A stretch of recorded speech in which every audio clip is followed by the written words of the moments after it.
Doctor ortho Ayurvedic oil और capsule, अब दर्द भी घुटने टेकेगा। बस्तर से दुर्ग पहुंचा मानसून, झमाझम बरसा पानी। लंबे ब्रेक के बाद एक बार फिर मानसून हुआ सक्रिय।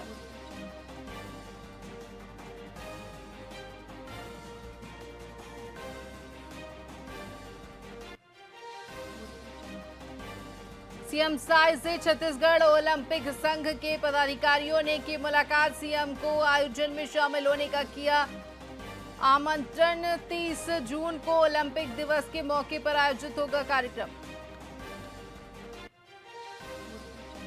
छत्तीसगढ़ में नए कोरोना वेरिएंट से पहली मौत, रोज 5 नए मरीज मिल रहे, एक्टिव केस 118 हुए।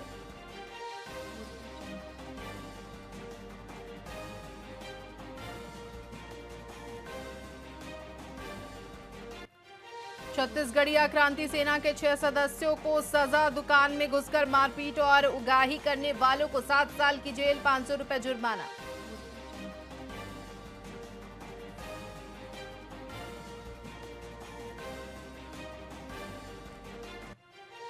छत्तीसगढ़ कैंपा की गवर्निंग बॉडी की तृतीय बैठक संपन्न। सीएम विष्णुदेव साय की अध्यक्षता में हुई बैठक। सीएम ने समीक्षा करते हुए आवश्यक निर्देश दिए।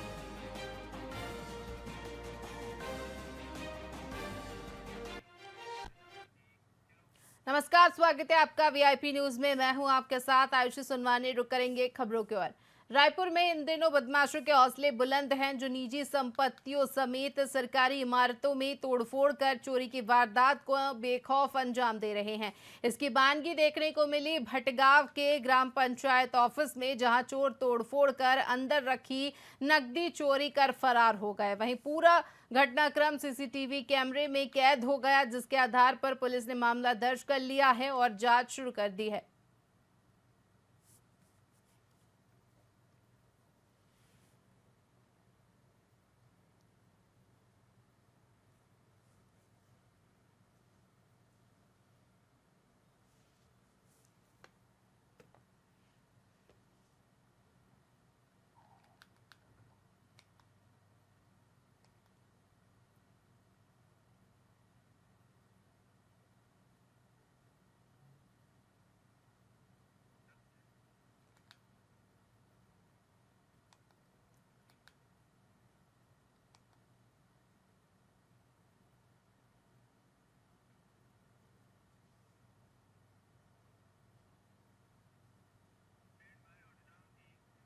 रायपुर के कमल विहार की सड़क पर लोहे का सूचना बोर्ड टूटकर गिरने का मामला सामने आया है, जो एक बड़े हादसे को निमंत्रण दे रहा है।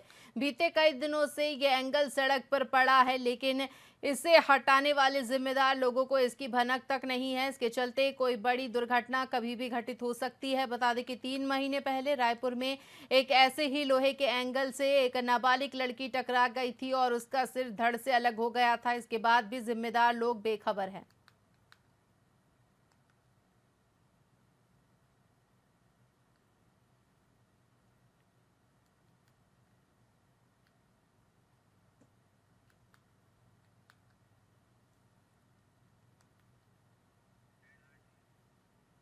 दुर्ग में आरोग्यम हॉस्पिटल एक बार फिर से विवादों में घिरता नजर आ रहा है। बता दें कि ज्योति पाल की कमर में दर्द होने के कारण आरोग्यम हॉस्पिटल में भर्ती कराया गया था। परिजनों का आरोप है कि उनके पास आयुष्मान कार्ड होने के बावजूद परिजनों से 50,000 अस्पताल प्रबंधन ने ले लिए। इतना ही नहीं, इसकी रसीद तक अस्पताल प्रबंधन ने नहीं दी। परिवारजनों ने इसकी शिकायत कलेक्टर जन दर्शन में की है। आपको बता दें कि करीब 1 साल पहले आयुष्मान कार्ड से इलाज के नाम पर पैसे लिए जाने को लेकर हॉस्पिटल का आयुष्मान कार्ड निरस्त कर दिया गया था। इसके अलावा मान्यता पर रोक लगाने के लिए तत्कालीन कलेक्टर ने पत्र भी लिखा था, लेकिन ऐसा लग रहा है कि इतना सब होने के बाद भी आरोग्य हॉस्पिटल अपनी कारगुजारियों से बाज नहीं आ रहा है। मेरा नाम वर्षा पाल है। मेरे पापा हैं राजेश पाल जी, और मेरी माँ का ऑपरेशन कराने के लिए हम लोग आरोग्य हॉस्पिटल में आए थे। तो वो सब चेकअप वगैरह करने का 15,000 तक भरे थे। उसके बाद ऑपरेशन के दिन डॉक्टर को दिए हम लोग पैसा। आयुष्मान में कटा 59,000 और हम लोग का हमारे जेब से करीब 80-70 तक चला गया होगा, लेकिन हमने कहा चीज़ का हमने वो नहीं रखा है। फिलहाल 50 दिया और 15 बस यही है। दवाखाने में लगता है। ब्लड टेस्ट कराओ, क्या बोलते हैं उसको, सीटी स्कैन। उनको सज़ा मिलनी चाहिए। उन्होंने लापरवाही की है। आज मेरी माँ के साथ किया, कल किसी और के साथ करेंगे। जो दर्द जो हमारी फैमिली सह रही है, वो किसी और की फैमिली क्यों सहे? नहीं, इसमें कोई कोताही नहीं बरती गई है।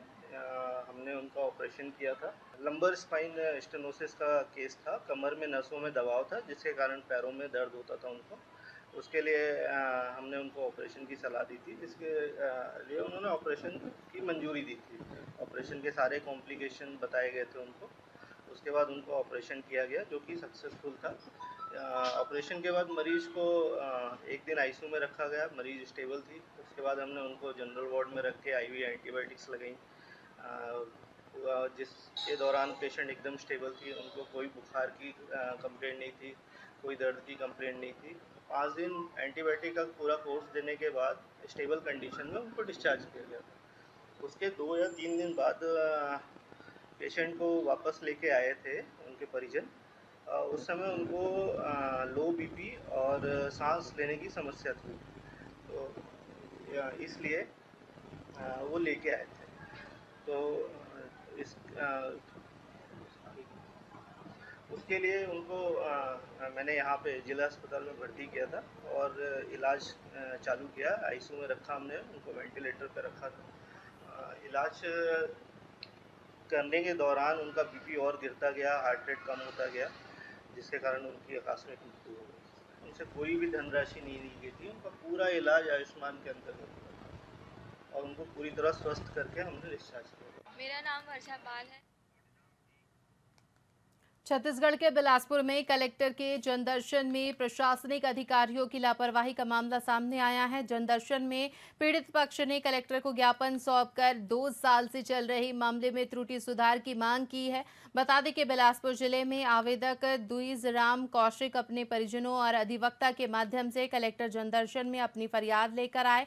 उन्होंने बताया कि 2 साल पहले धारा 115 के तहत त्रुटि सुधार के लिए आश्वासन दिया गया था, लेकिन प्रशासनिक अधिकारियों द्वारा पीड़ित पक्ष की सुध तक नहीं ली जा रही है। वही मामले में अधिवक्ता ने साक्ष्य और तर्क प्रस्तुत कर ग्रामीणों ने न्याय की गुहार लगाई है। मेरे दादाजी के नाम से जमीन, तो बुजुर्ग हो गए हैं, एज भी हो गया है, लगभग 87-88 साल का हो गए हैं। और उसके चक्कर में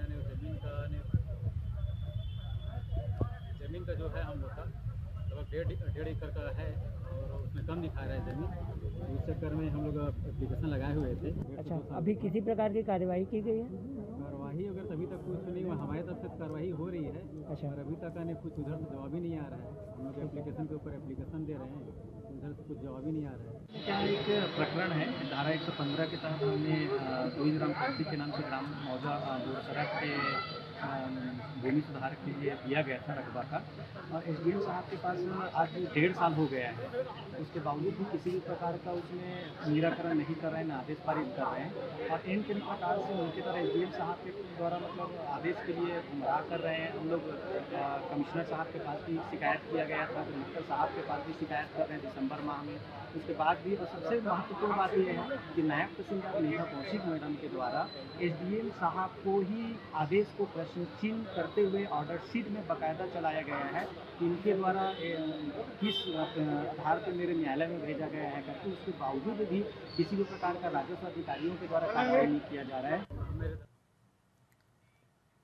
बिलासपुर पुलिस प्रशासन और खनिज विभाग की संयुक्त टीम ने माननीय उच्च न्यायालय और छत्तीसगढ़ शासन के निर्देश अनुसार जिले में 80 से अधिक स्थानों पर छापेमारी की। बिलासपुर कलेक्टर संजय अग्रवाल और वरिष्ठ पुलिस अधीक्षक रजनीश सिंह के नेतृत्व में 60 से 70 टीमों ने अवैध रेत उत्खनन को रोकने के लिए कार्रवाई की। इस दौरान लगभग 600 ट्रैक्टरों सहित 50 से अधिक वाहनों को जब्त किया गया है और 40 से 50 लोगों को हिरासत में लेकर पूछताछ की जा रही है। ये कार्रवाई अवैध खनन को समाप्त करने के लिए चलाए जा रहे अभियान का हिस्सा है।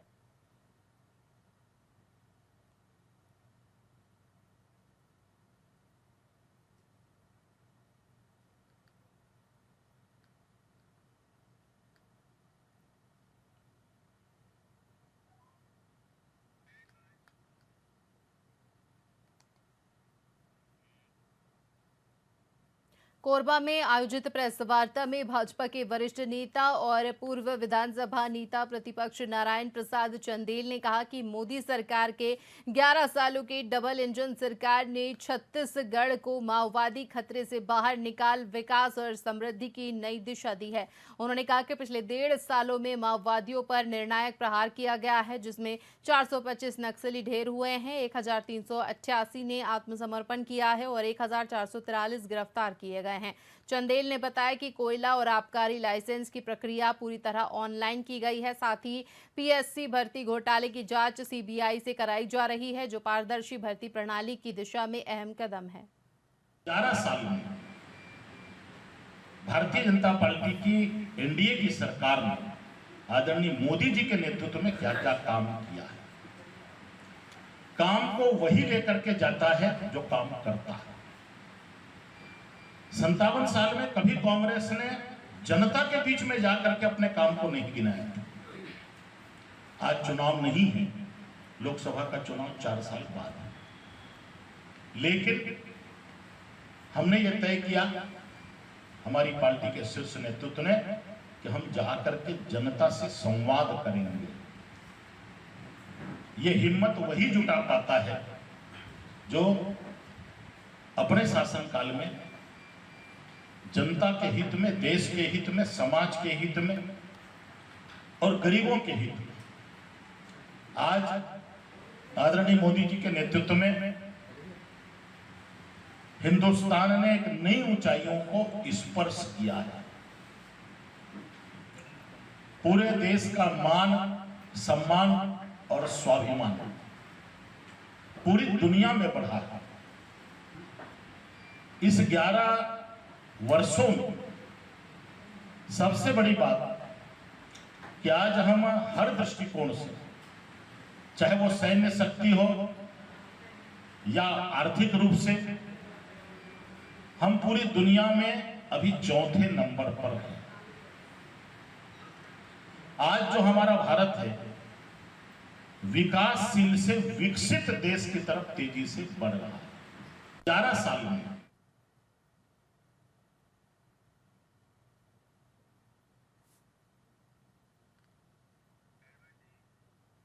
बिलासपुर में हाल ही में दिनों में सेफ नेटवर्क सिस्टम लागू होने के बाद रेल डाक सेवा को नेटवर्क से जुड़ी समस्याओं का सामना करना पड़ रहा है।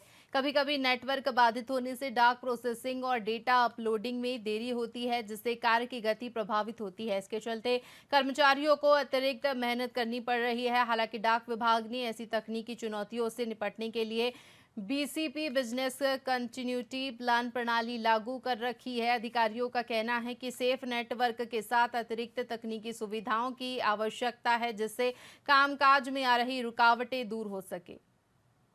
ये हमारे यहाँ जब सेफ आया है तो उसमें नेटवर्क जो रहता है उसके नाम से मतलब कभी कभी होते रहता है, मतलब ये तो, लेकिन उसको मैनेज किया जाता है, मतलब उसको मतलब उसका है बीसीपी के माध्यम से मैनेज किया जाता है।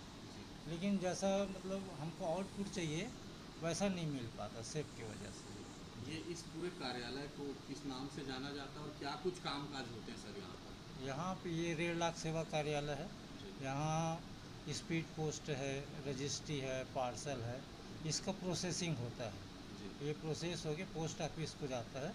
पोस्ट ऑफिस से मतलब ये आपको जो पब्लिक रहता है उनका डाक को डिलीवर होता है जी। तो ये काम सर्वर के बिना कैसे संभव हो पाएगा सर? सर्वर के बिना मतलब ऐसा है कि इसके लिए आपको एक बीसीपी माध्यम बताया हूँ, वो उसमें कंटिन्यूटी रहता है। वो जैसे सेफ में नहीं चलता तो उसके माध्यम से हम करते हैं। बाद में उसको डेटा को अपलोड करके फिर उसको मतलब सिस्टम में लाते हैं। उसके बाद मतलब ऐसा करके काम को मैनेज करते हैं। ये समस्या बार बार निर्मित हो रही सर, अब तक क्यों वैकल्पिक व्यवस्था नहीं किया गया? ये मतलब ऑल इंडिया का है, मतलब इसमें हम लोग कुछ नहीं कर सकते इसके लिए। ऊपर से सर, ऊपर से ही अपना पूरा परिचय दे देंगे सर। मेरा नाम RK यादव है, यहाँ उप अभिलेख अधिकारी के रूप में कार्यरत है। ये हमारे यहाँ जब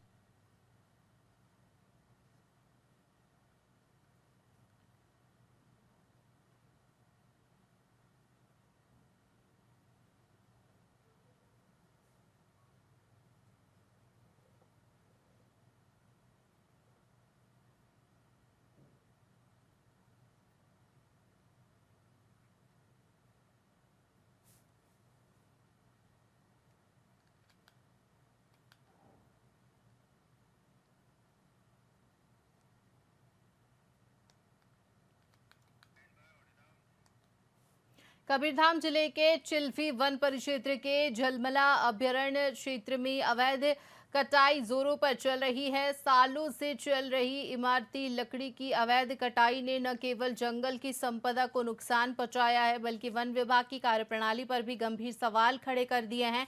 खुद वन मंडल अधिकारी कवर्धा को सिलपट की अवैध कटाई के साथ उसका टुकड़ा मिला है। जानकारी अनुसार करीब 3 सालों से सागौन जैसी कीमती लकड़ी वृक्ष की अंधाधुंध कटाई कर उन्हें सिलपट के रूप में तैयार कर स्थानीय स्तर पर ही नहीं बल्कि अन्य राज्यों में भी बेचा जा रहा है।